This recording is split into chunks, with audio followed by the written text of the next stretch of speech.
Olá, amigos, tudo bem?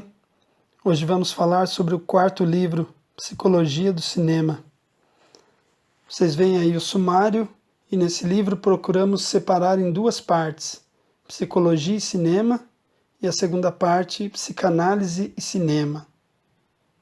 Quanto à psicologia do cinema, destacamos que o cinema propõe um tipo de informação sensorial. Nossos sentidos são bombardeados por muitas imagens, sons, ângulos, luzes. O cinema estimula a nossa inteligência tanto intelectual quanto emocional. É nesse sentido que ele é psicológico.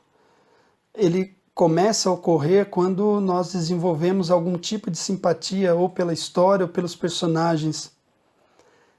Quando somos impactados por aquilo que vemos na tela, quando choramos, quando rimos, quando torcemos pelo protagonista. Então, nesse sentido, nós passamos a ter uma compreensão da realidade a partir dos nossos sentidos e de nossa sensibilidade. O cinema, portanto, reconfigura a relação entre sujeito e objeto. O sujeito é inundado pelo objeto. O cinema nos atinge de várias formas.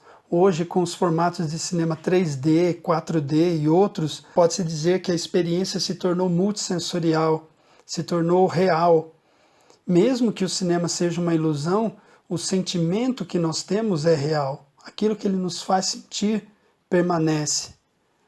Então, desse modo, o cinema reconfigura a relação entre sujeito e objeto a partir de um exercício de ampliação da percepção, de uma viagem pela via das emoções, explorando todo o nosso universo emocional.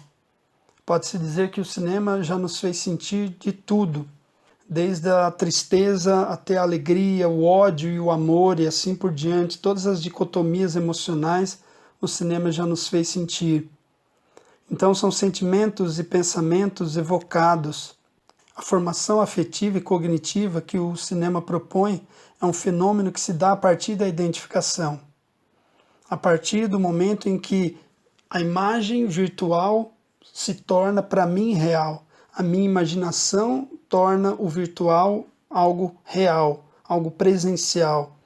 No momento em que eu entro na realidade do filme, que é chamado de realidade diegética, que é aquele mundo ali dos personagens, o lugar onde eles vivem, as relações que eles estabeleceram, tudo aquilo é a diegese do filme. Então, quando eu entro na diegese do filme, ela também entra em mim. Então, há essa dupla implicação, esse duplo movimento, né, que vai de encontro, exercita a nossa imaginação e que contribui para toda a expansão do nosso intelecto e da nossa capacidade emocional.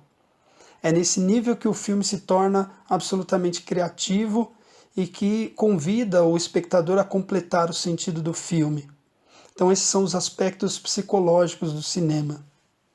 A outra parte sobre a psicanálise do cinema é um pouco ainda mais intensa porque são os processos inconscientes. É o modo pelo qual o cinema desperta as nossas emoções mais inconscientes, as nossas noções, os nossos conceitos, os nossos preconceitos e assim por diante. Nesse sentido, os filmes são expressões artísticas de desejos inconscientes. Às vezes, desejos inconscientes até mesmo do diretor.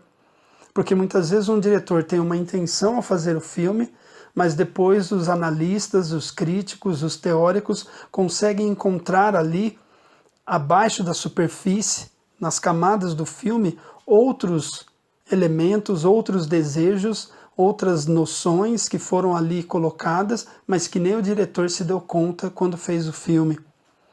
Então é nesse sentido que o filme é lindo, o cinema é maravilhoso, porque ele é uma atividade de sondagem tanto daquele que faz quanto daquele que assiste, e que por assistir completa o filme, porque o diretor faz o filme para si, mas também para o espectador.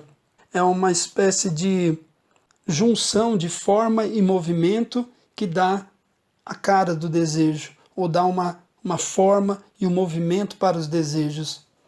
É uma expressão de sentimentos, é a constituição do inconsciente estético, a interpretação que se dá por camadas. Esses são os temas da psicanálise. Aliás, o cinema tornou muitos dos conceitos da psicanálise populares. Conceitos que estavam restritos à academia, aos livros de Freud e de seus séquitos, e se tornaram populares, tais como trauma, complexo e outros.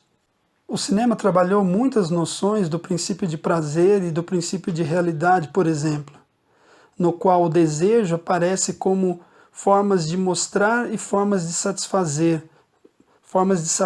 o olhar a partir daquilo que é mostrado. Então o desejo com o cinema se tornou algo lúdico.